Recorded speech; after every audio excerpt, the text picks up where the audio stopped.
be a future team for Max Verstappen.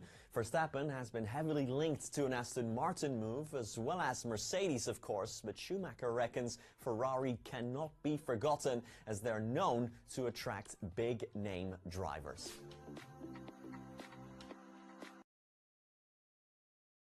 Is the era of Red Bull dominance finally over? Could we be witnessing the end of Max Verstappen's championship reign before the season even begins? The shocking claim that the four-time world champion doesn't have a chance of winning this year's title. Meanwhile, Lewis Hamilton prepares for his historic Ferrari debut in Melbourne after addressing concerns about racism in Italy, and former boss Toto Wolff reveals a bombshell about breaking promises to the seven-time champion. Stay with me as we unpack what could be the most competitive and dramatic F1 season in years. And I also think linking up with Fred Vasseur is a brilliant way to go full circle. Right. Because Fred was his team boss in Formula 3 and GP2, and I believe fervently created the most potent version of Lewis Hamilton that has ever existed. And I include the seven-time Formula 1 world champion version of Lewis Hamilton. Yeah. When he was at McLaren, he was always kind of like, they were trying to restrict him, pigeonhole him into this Fit thing. in a box. Even at Mercedes, he was never that free. Okay. And now he is Sir Lewis Hamilton, the greatest of all time. If he can help Lewis to untap that version of himself again, it's going to be the greatest comeback. Yeah. You imagine it, 26 in that Ferrari.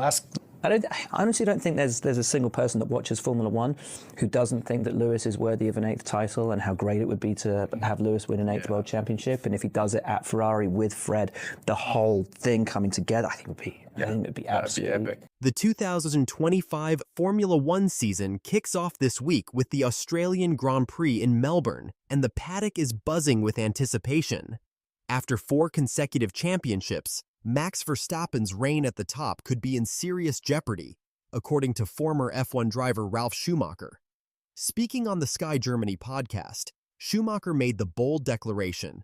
Last year it was clear. Red Bull was very strong at the start of the season, but then they couldn't handle the car. Verstappen was the rescue. However, he will have to get used to everything coming to an end. I don't think he has a chance.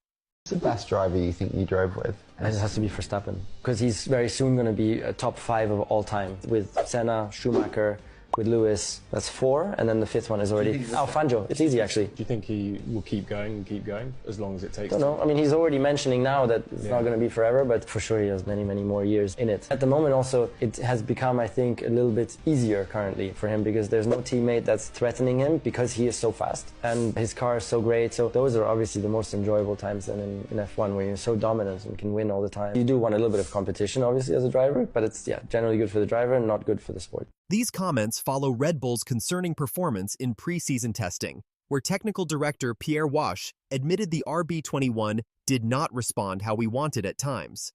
Even Verstappen himself has tempered expectations, saying, "I don't think we can compete for victory in Melbourne, but hopefully we will be able to make improvements within a few races."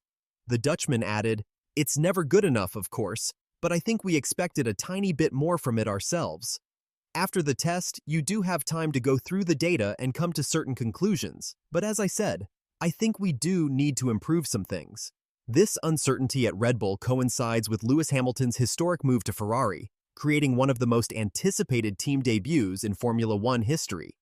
After 12 years and 6 world championships with Mercedes, Hamilton will don the famous red race suit alongside Charles Leclerc. However, Hamilton's move wasn't without careful consideration. In a surprising revelation, the 7-time world champion admitted that incidents of racism in Italian football crossed his mind when deciding to join the Maranello-based team. As F1's first and only black driver, Hamilton has faced racial abuse throughout his career, including having bananas thrown at him and being repeatedly called the N-word at school.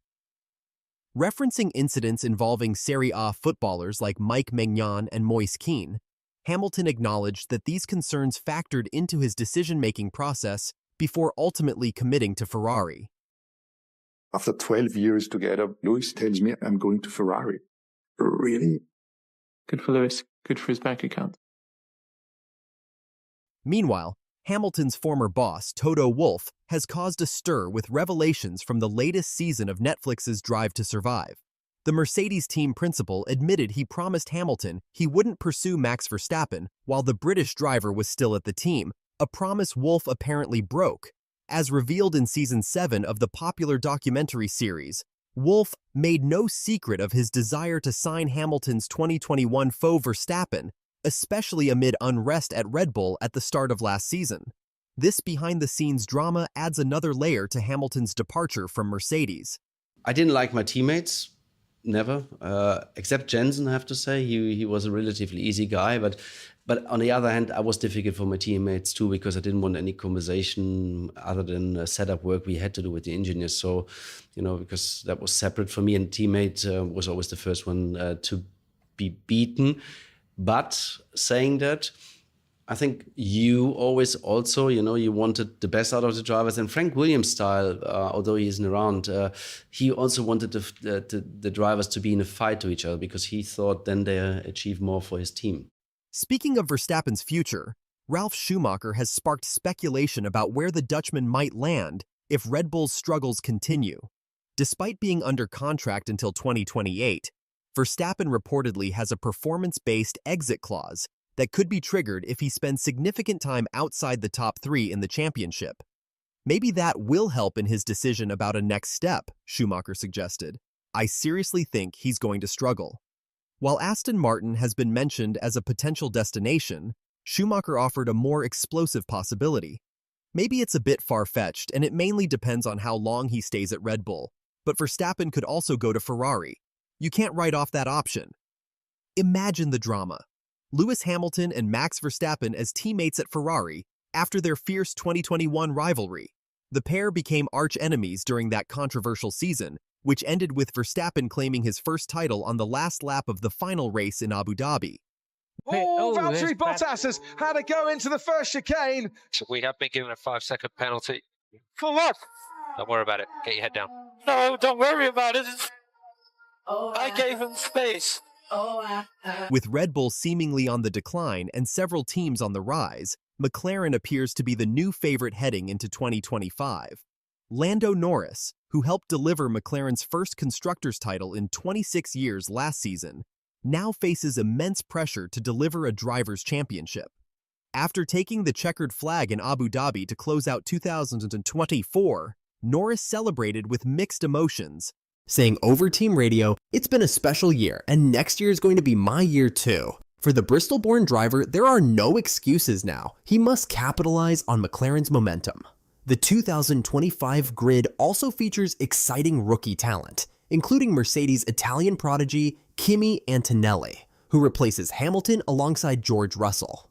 After losing 19-5 in qualifying to Russell last year and finishing a career-worst 7th in the championship, Hamilton faces a new challenge against Charles Leclerc at Ferrari. Leclerc, widely regarded as one of F1's quickest drivers over a single lap with 26 pole positions, will be looking to improve his conversion rate of just 8 race wins. Many analysts expect Leclerc to finish ahead of Hamilton in the championship standings and pose the strongest challenge to Norris's title aspirations. Verstappen, meanwhile, welcomes a new teammate in Liam Lawson, who joins Red Bull after competing in 11 Grands Prix with VCarB.